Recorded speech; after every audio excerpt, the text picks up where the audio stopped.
आज हम बात करेंगे उन 3 अधिनियम के बारे में जो सरकार ने पारित किए हैं किसानों के फायदे को दर्शाते हुए, लेकिन किसानों ने इसका विरोध किया है कि इस अधिनियम में बहुत सारी त्रुटियां हैं, बहुत सारी खामियां हैं जिसको सही करना चाहिए। हम उसके बारे में विस्तार से बात करेंगे।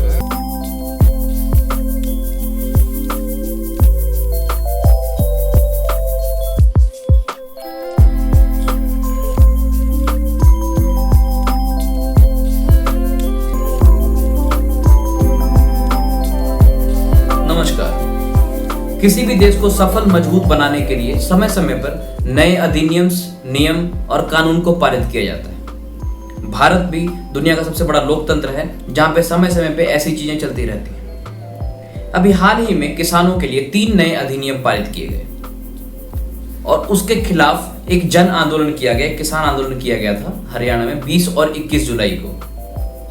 आखिरी वीडियो में हमने किसानों को लेकर बात की थी, उनकी दशा को दिखाने की कोशिश की थी, समझने की कोशिश की थी, लेकिन वो फिर से अब उसका सटीक एग्जाम्पल हमारे सामने आ चुका है कि जो ये विरोध प्रदर्शन हुआ था 20 और 21 जुलाई को, वो कहीं ना कहीं फिर से आंदोलन दब सा गया। वो उस तरह से दिखाया नहीं जा सका जिस तरह से उनको दिखाया जाना चाहिए था। उनको सहयोग करना चाहिए था, एक सपोर्ट चाहिए था। आज हम बात करेंगे उन 3 अधिनियम के बारे में जो सरकार ने पारित किए हैं किसानों के फायदे को दर्शाते हुए, लेकिन किसानों ने इसका विरोध किया है कि इस अधिनियम में बहुत सारी त्रुटियां हैं, बहुत सारी खामियां हैं जिसको सही करना चाहिए। हम उसके बारे में विस्तार से बात करेंगे। जो पहला अधिनियम है वो है farmers produce trade and commerce. अब ये क्या कानून है, अब इसको हिंदी में समझते हैं। इसमें किसान 3 महीने 4 महीने मेहनत करता है और वो एक फसल को पैदा करता है, फिर उस फसल को बेचने के लिए मंडी में जाता है। अब उस मंडी में उसको क्या रेट मिलते हैं, वो किस तरह से उस मंडी में अपने अनाज को बेच सकता है, ये उससे रिलेटेड एक लॉ है। भारत के तकरीबन सभी स्टेट्स में ये लॉ एक समान है, क्यों एक किसान पूरे अपने अनाज को उस पूरे स्टेट्स में कहीं भी बेच सकता है। लेकिन सिर्फ पंजाब और हरियाणा में ये रूल थोड़ा सा अलग है। यहाँ पे किसानों को लोकल मंडी दी जाती है जहाँ पे एमएसपी के तहत, यानी कि न्यूनतम मूल्य समर्थन के तहत किसानों से अनाज खरीदा जाता है, जो आधी सरकार की तरफ से ऑपरेट होता है, आधे प्राइवेट संस्था उसको ऑपरेट करती है। जो प्राइवेट व्यापारी होते हैं वो खरीदते हैं।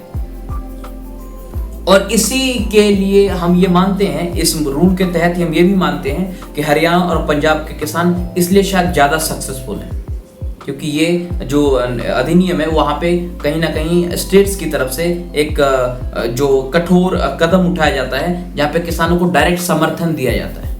लेकिन अगर दूसरे स्टेट्स की बात करें तो यहाँ पे इसमें कहीं ना कहीं थोड़ी सी खामियां दिखती है, क्योंकि अब एक किसान जो बहुत बड़े लेवल पे काम नहीं करता या अनाज नहीं बेचता है, जिसके बहुत 100 एकड़ जमीन नहीं होती, कुछ एकड़ जमीन में ही वो खेती करता है, तो वो अपने अनाज को लेकर पूरे स्टेट्स में घूम नहीं सकता बेचने के लिए, और मजबूरी में उसको जो भी मूल्य मिलता है उसके तहत वो अपने अनाज को बेच देता है। अब इस अधिनियम के तहत भारत सरकार ये कहना चाहती है कि 1 नेशन 1 मार्केट, यानी कि पूरे देश का एक मार्केट बनाया जाएगा जिसमें कोई भी किसान कहीं भी जाके अपने अनाज को बेच सकता है। अब सुनने में तो अच्छा लग रहा है, लेकिन अगर हम इसको डीपली समझने की कोशिश करें दोनों पहलू से, सरकार के पहलू से और किसानों के पहलू से, तो इसमें कहीं ना कहीं कुछ खामियां, कुछ अच्छाइयां दोनों नजर आती हैं। आइए हम जानने की कोशिश करते हैं एक किसान की तरफ से, किसान क्या सोचता है इस अधिनियम के बारे में।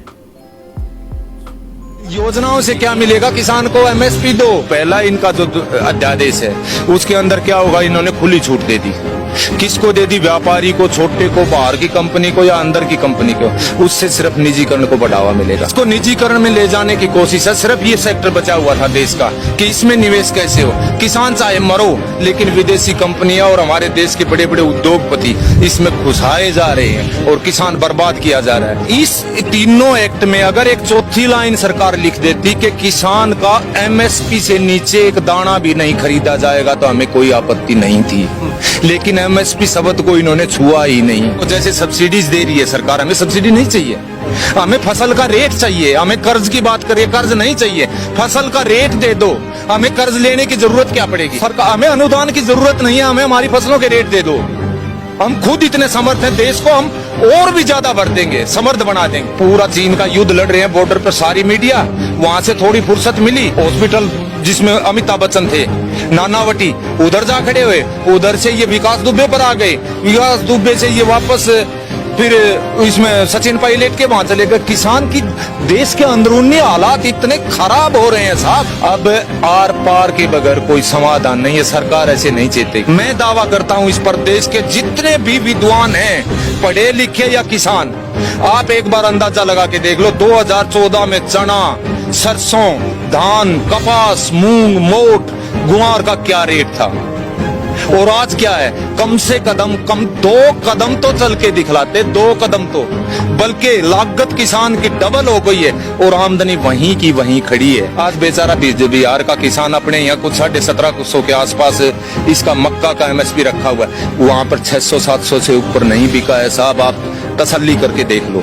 धान वहां पर 1200 से ऊपर नहीं बिका है, आप तसल्ली करके देख लो। वन नेशन वन मार्केट, मैं मेरे तोशाम का 5 किलोमीटर है, मैं मेरे वन नेशन वन मार्केट का मैं करूंगा क्या। मैं आज तक मेरे डिस्ट्रिक्ट भिवानी के एक दाना नहीं लेके गया हूँ किसी चीज का, उस मार्केट में कर्नाटक कैसे लेके जाऊंगा, मैं हैदराबाद कैसे लेके जाऊंगा, मैं पटना कैसे लेके जाऊंगा जिसका किराया इतना पड़ा। न्यूनतम समर्थन मूल्य शब्द को छुआ ही नहीं, तो इसका मतलब किसान की बर्बादी के सिवाय इन अध्यादेशों में कुछ भी नहीं है। बड़ी मुश्किल से ये देश खड़ा हुआ था, ये ढांचा खड़ा हुआ था, मंडियों का ढांचा। आज देश में कितने करोड़ों आदमी है जो मंडियों में रोजगार कर रहे हैं, कितना किसान का पैसा लग करके कितने बड़े बड़े शेड खड़े हुए थे, ये उसको ध्वस्त कर देंगे। तो सरकार को जरूरत है ऐसे ऐसे कुकर्मों को सुधारे, जबकि ये रोज एक थैला भर के चले आते हैं। अब तो डर लगने लगा है देश की जनता को, कहीं बाथरूम में से कोई नेता मंत्री ना निकला और आते ही कोई योजना लॉन्च ना कर दे। हम सिर्फ चीन और पाकिस्तान की लड़ाई नहीं, अंदर से देश टूट गया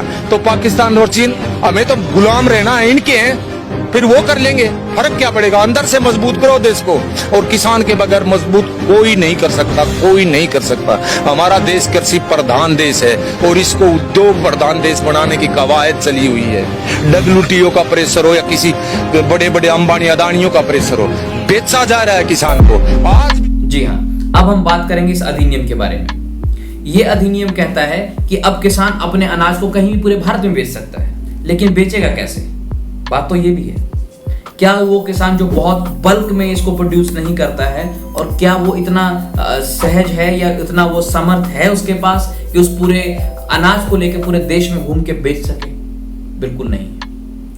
MSP जिसका इस अधिनियम में कहीं जिक्र नहीं है, सरकार की तरफ से ये कहा गया कि सरकार किसान इसको अपने तरफ से कहीं भी डील कर सकती है और कितने भी प्राइस में, जैसा भी व्यापारी के साथ उनका एक सांठ-गांठ बनती है उसके तहत वो बेच सकते हैं।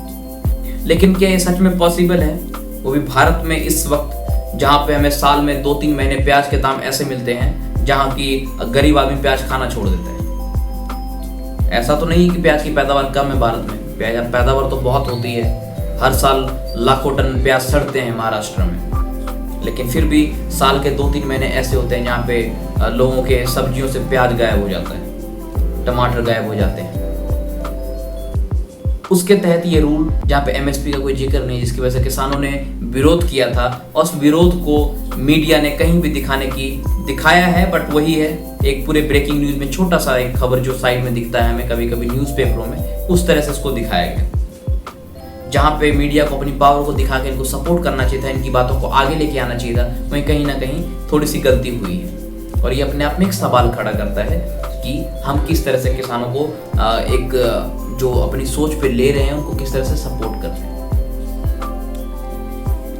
दूसरा अधिनियम एसेंशियल एक्ट 1955, ये एक्ट 1955 में जो जरूरी वस्तुएं थी, वो चाहे दलहन हो, तेलन हो, प्याज हो या आलू हो, ये 4 चीजें हैं बेसिकली जो इस एक्ट के तहत शामिल किए गए थे, जिनमें कि इन वस्तुओं को आप बहुत ज़्यादा मात्रा में स्टॉक नहीं कर सकते हैं। किसी जो व्यापारी होते हैं वो बेसिकली क्या करते हैं कि जब ये अनाज पैदा होकर मंडी में आता है तो उसके जो उसका प्राइस होता है वो सस्ता होता है, कहीं ना कहीं कम होता है, क्योंकि बहुत बल्क में मार्केट में आया होता है। तो जो व्यापारी होते हैं जिनके पास इन्वेस्टमेंट करने के लिए बहुत सारा पैसा होता है, क्योंकि उनको व्यापार ही करना होता है, तो ये उसको बहुत बल्क में खरीद के स्टोर कर देते हैं। और जब देखते हैं कि ये मार्केट में शॉर्टेज पड़ने वाली है तो उसको निकाल के फिर काला बाजारी के तहत उसको बेचते हैं इसके जो रेट्स को बहुत ज़्यादा हाई करके। अब सरकार का क्या कहना है इस नियम को खत्म करने के बाद कि इसमें किसानों की आय है वो दुगनी हो जाएगी और जो व्यापारी हैं वो बहुत ज़्यादा इन्वेस्टमेंट कर पाएंगे इस एक्ट को हटाने के बाद, और इसमें किसानों का भला भी है और व्यापारियों का भी भला है। लेकिन अगर किसान की वीडियो जो हमने अभी बात की उसके तहत इसमें कहीं ना कहीं आम पब्लिक को भी नुकसान होता दिख रहा है। प्याज और आलू तो आम पब्लिक ही ज्यादातर खरीद के खाएंगी, खाना ही पड़ता है क्योंकि जरूरी वस्तुएं हैं, हमारे सब्जियों में आम है। लेकिन अगर इसको काला बाजारी पे इसको ओपनली ऐसा दे दिया जाए व्यापारियों को तो उनके पास एक मौका बन के आ रहा है कि वो इसको और भी ज्यादा स्टॉक करके काला बाजारी कर सके। तो ये भी अधिनियम कहीं ना कहीं अच्छाइयों के साथ बहुत सारी बुराइयां भी लेकर आया है। अब हम बात करेंगे अपने तीसरे अधिनियम जो सरकार ने पारित किया है। वो अधिनियम है एग्रीमेंट फार्मिंग का। एग्रीमेंट फार्मिंग क्या है? भारत की जमीन पर हर तरह की फसल, कहने बहुत सारी फसलें हम पैदा करते हैं पूरे भारत में, लेकिन सभी फसलें पैदा नहीं होती, सभी तरह के अनाज पैदा नहीं होते। कुछ अनाज प्रकृति कह लें, मौसम कह लें, उसके अनुकूल अलग अलग कंट्रियों में अलग अलग तरह से पैदा होती है। लेकिन फिर भी उसके कॉस्ट को कम करने के लिए, प्रॉफिट लेवल बढ़ाने के लिए हम उस चीज़ को भारत में एक मौसम के अनुसार अनुकूल, एक ज़्यादा इन्वेस्टमेंट करके, उच्च क्वालिटी की तकनीक को यूज़ करके हम उसको पैदा करने की कोशिश करते हैं। एग्जाम्पल के तौर पे जैसे शिमला मिर्च हमारे भारत में बहुत आम है और अच्छी पैदावार होती है इसकी। लेकिन अगर हम बेल पेपर्स की बात करें, जो शिमला मिर्च की प्रजाति के ही सब्जियां हैं जो आपके लाल और येलो कलर में आती हैं, उसका पैदावार भारत में अच्छा नहीं होता। लेकिन हाँ, उसको अच्छी तकनीक के साथ यूज़ किया जाए, लेकिन जिसका खर्चा बहुत ज़्यादा आता है, तो हम उसको पैदा कर सकते हैं। अब उसके लिए सरकार ने इसमें नए नियम बनाए कि आप एग्रीमेंट खेती कर सकते हैं। जो बड़ी बड़ी कंपनियां होती हैं जो बेसिकली ये खाद्य पदार्थ बनाती हैं और उसको पैकिंग करके बेचती हैं मार्केट में, जैसे पेप्सिको हो गया या फिर हिंदुस्तान यूनिलीवर्स हो गई, ऐसी बहुत सारी बड़ी बड़ी कंपनियां हैं जो कॉन्ट्रैक्ट फार्मिंग करवाती हैं। उसके तहत किसान अपनी जमीन कॉन्ट्रैक्ट पे उस कंपनी के साथ एक एग्रीमेंट करते हैं, वो कंपनी इसमें इन्वेस्टमेंट करती है और किसान पैदावार करता है और फिर वो कंपनी उसी कंपनी को जो कंपनी ने इन्वेस्टमेंट किया वो खरीद लेती है। अब सुनने में अच्छा लग रहा है कि किसान को तो इन्वेस्टमेंट मिल रहा है जमीन पे उसकी, और वो बेचने के लिए उनको भागना भी नहीं पड़ रहा है। जिसने इन्वेस्टमेंट किया वो खुद ही खरीद लेगा। लेकिन यहाँ पे जो माइनस पॉइंट है, जो इसकी त्रुटि है, वो कहाँ साबित हो रही है, जो दिख रही है, वो ये है कि यही बड़ी कंपनियां जो रेट मिलना चाहिए उससे वो पीछे हट जाती हैं। क्यों हट जाती हैं? क्योंकि यही कंपनी बाद में उनके प्रोडक्ट के ऊपर, उनकी क्वालिटी के ऊपर सवाल उठाते हैं और फिर अनचाहे प्राइस में खरीदते हैं, जिससे आखिर में किसान अपने ही खेत में लेबर बन के रह जाता है। अब किसान इसका विरोध क्यों कर रहे हैं, ये भी सोचने वाली बात है। क्योंकि सुनने में जितना अच्छा लग रहा है, ये विरोध करने के पीछे एक छोटा सा रीजन ये है कि यहाँ पे सरकार ने कहीं भी फिर से MSP की बात नहीं की है, जो मिनिमम जो एक मूल्य समर्थन होता है, जो प्राइस होते हैं बेचने की, उसको कहीं भी दर्शाया नहीं गया है।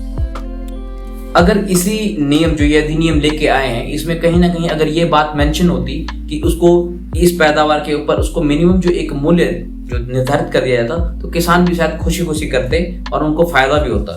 तो डायरेक्टली सपोर्ट दिखता है यहाँ पे, इसकी वजह से भी विरोध हो रहा है। हमें किसानों को किस तरह से डेवलप करना है, इसके ऊपर हमें किसानों को साथ में लाकर एक अधिनियम बना के बात करनी होगी, तब जाके ही हम किसान को सच में डेवलप कर सकते हैं। और जो हमारी मीडिया है, जिसका बहुत ज़्यादा पावर है इन चीज़ों को दिखाने का, उनकी मजबूरियों को दिखाने का, उनकी दशा को दर्शाने का, उनको भी कहीं ना कहीं आके सपोर्ट करना चाहिए। ना कि 4-5 बड़ी खबरें जो सिर्फ शहरों के लिए बनी हो, उसके बीच में गुम होके जो हमारे जमीनी हीरो हैं, जो हमारे किसान हैं, जो देश को पालते हैं और अर्थव्यवस्था को मजबूत करते हैं, उनको भूल जाएं या उनको दिखाने की कोशिश ही ना करें। आइए हम सब साथ आते हैं, किसानों के साथ मिलकर आवाज उठाते हैं और उनके हक में कुछ बात करते हैं। धन्यवाद। जय जवान, जय किसान। हमारे साथ जुड़े रहने के लिए मैं आपका, मेरी और अपनी टीम की तरफ से बहुत बहुत धन्यवाद करता हूं। आशा करता हूं कि आपको हमारा ये एपिसोड बहुत पसंद आया होगा। हमारे साथ यूं ही बने रहें और अपने सुझाव या विचार को हमारे कमेंट बॉक्स में लिखकर हमसे जरूर शेयर करें। अगर आपको हमारा काम पसंद आया हो तो लाइक और सब्सक्राइब करना बिल्कुल भी ना भूलें अपने दोस्तों के साथ भी जरूर शेयर करें। धन्यवाद।